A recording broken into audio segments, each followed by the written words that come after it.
باش ترضى عليك الرأسمالية وتقول لك الله يرضي عليك ولدي، هي أنك تتبع هذاك أسلوب العيش ولا ستيل دو في اللي كتروج ليه.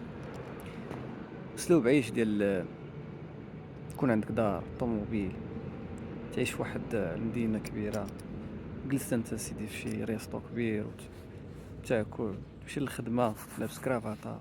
المهم، هذا هو الأسلوب ديال العيش الأمثل، واللي كتروج ليه هي بلا راه هذا هو ال... ال...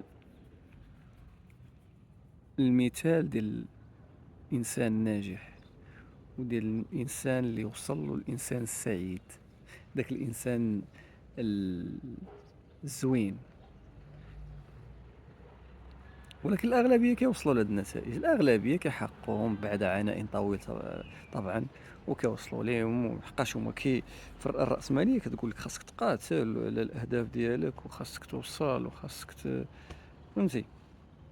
لكن الأغلبية كيوصلوا منهكين وأصلا ما كيلقاوش ديك السعادة اللي باغيين هما. الرأسمالية كتوفر لك منتوجات أخرين طبعا باش تعيش السعادة، تقول لك سيدي سافر، سير سافر باش ترتاح، لكن خاصك تخلص، خاصك تشري هذا المنتج وهذا المنتج وهذا المنتج باش تكون سعيد طبعا. فهمتيني ياك؟ ما عرفتش واش فهمتيني ولا لا.